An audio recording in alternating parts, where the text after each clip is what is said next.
We just had a really good visit to William Lennon's bootmakers. At the moment, they're making our Chukka Boots.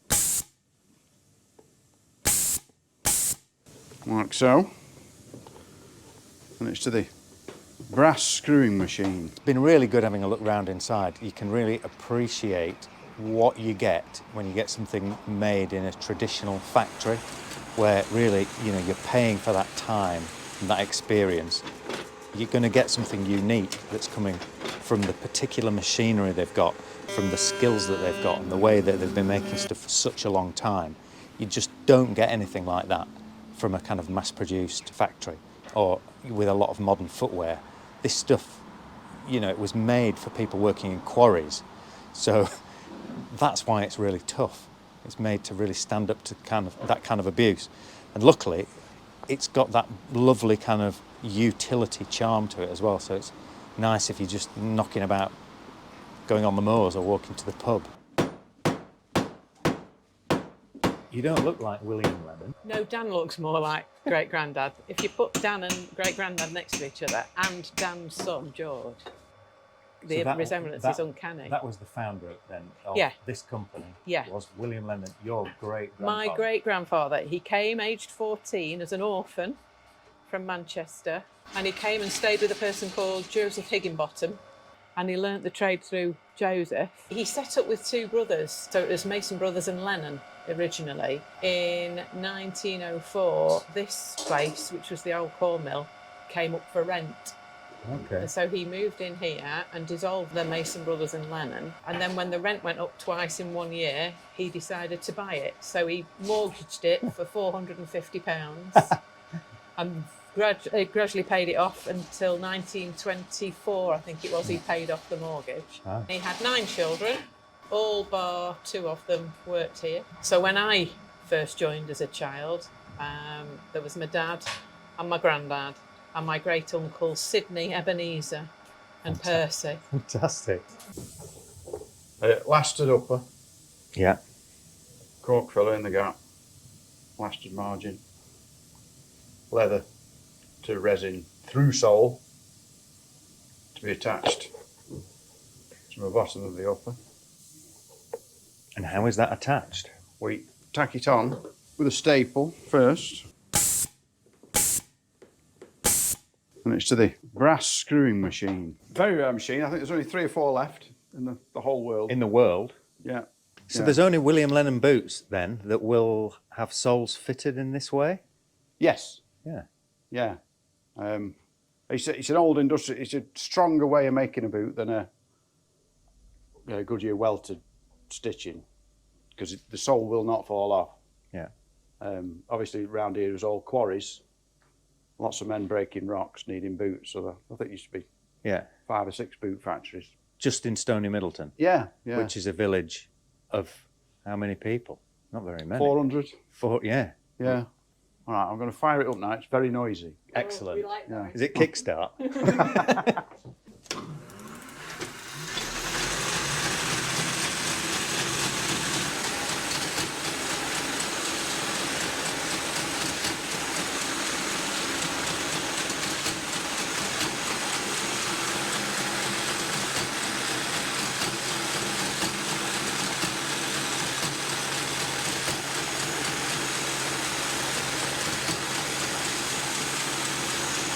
So that wire's screw threaded, isn't it? Yeah. Well, yeah. So it's basically screwed together with a threaded brass wire. Yes. You can see it.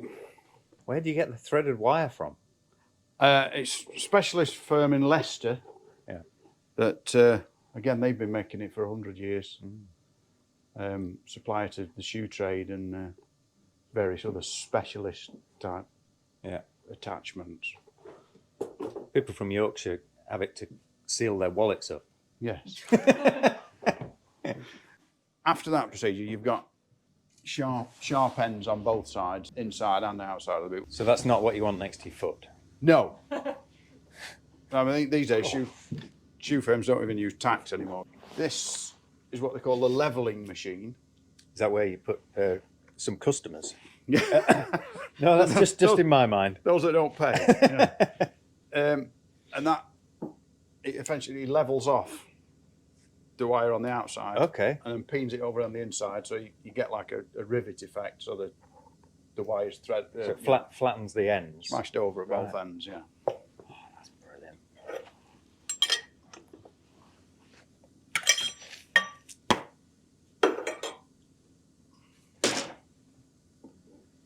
Fire it up.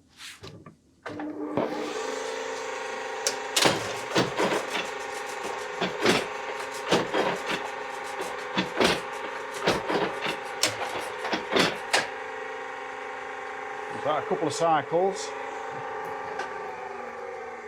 Extreme reflexology. Yes. Yeah. That's And then- great, isn't it? What a brilliant thing to see. The shoemaker's favourite tool, the hammer. And just give it a bit more to be sure.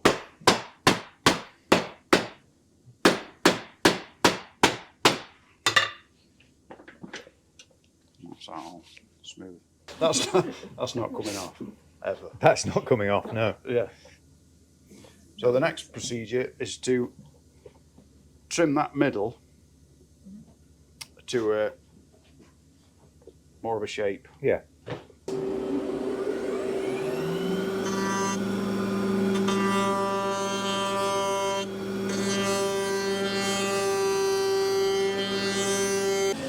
So that's that, and that's now fit a size 8 sole. Can you tell us about the sprung sole? The spring Yeah. is in the last. Yeah. Because these boots have got thick soles, including a thick leather insole, thick leather through sole, you need a little bit of rock in the boot Yeah. to help you perambulate. Yeah. To thrust you in a forward Yes. direction. Yeah, because they're quite heavy as well. Yeah. And so the sprung sole means that the toe is lifted up already. Correct. So the next process is hammering down the heel. More hammering.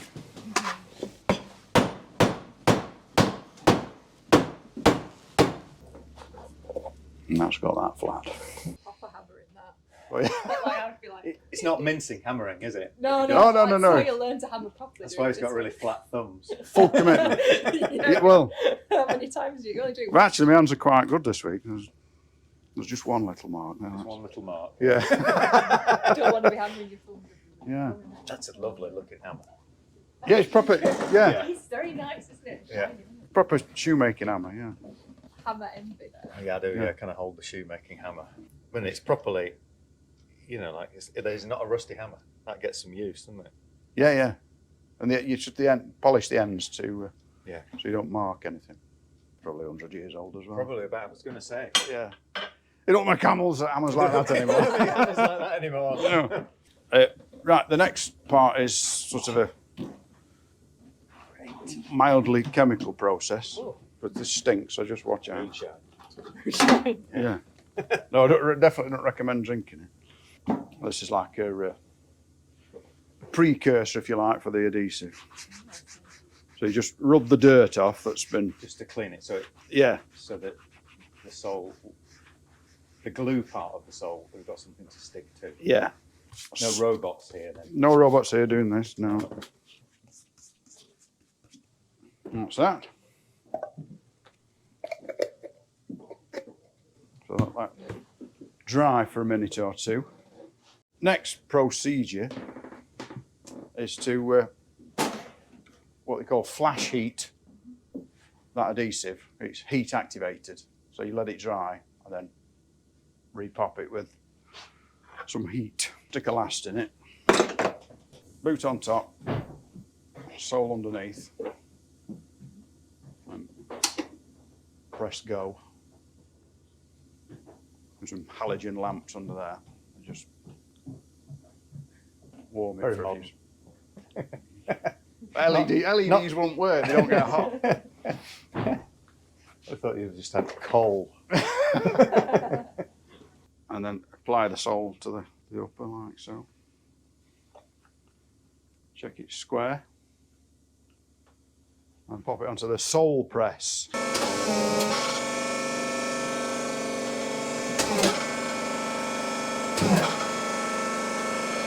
That squeezes it up.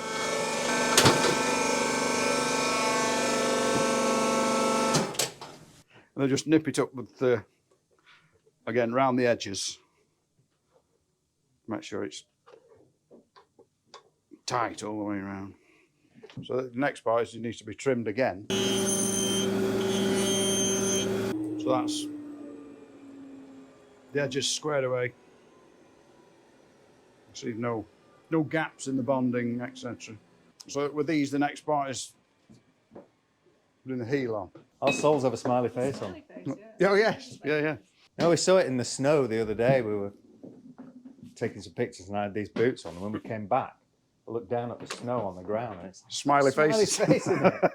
Right, so the heel's scalloped just to give it a tighter fit. So just secure it with the nail at the front. Make sure it's on straight.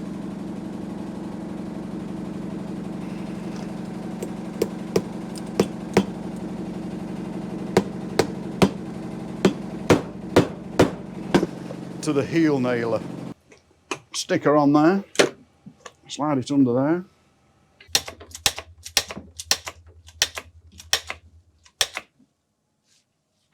And you just pump it till it feels just right. You got nails in the heel. That's on. Super tight. Trim that off again with the sandpaper.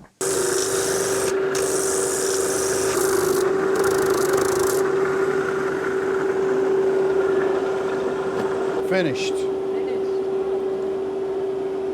It's a day-night sole, isn't it? Day-night sole. Yeah. Yeah. So that's Day-night stud sole. a day-night stud sole. They're British made. They are. Yeah. Leicester again. That's a 100% British made boot. Yeah. The new Chukka boot. And there's a bit more flex in the sole than the old Chukka boot, triple leather sole. Yes, you've got 2 layers of rubber rather than 3 layers of leather, and a bit more modern. Not yet. This is our modern Chukka boot. 1950s Yeah, tech. well, we've moved to the 50s. But the thing is, if you're cutting edge, you're soon going to be old hat. That's right.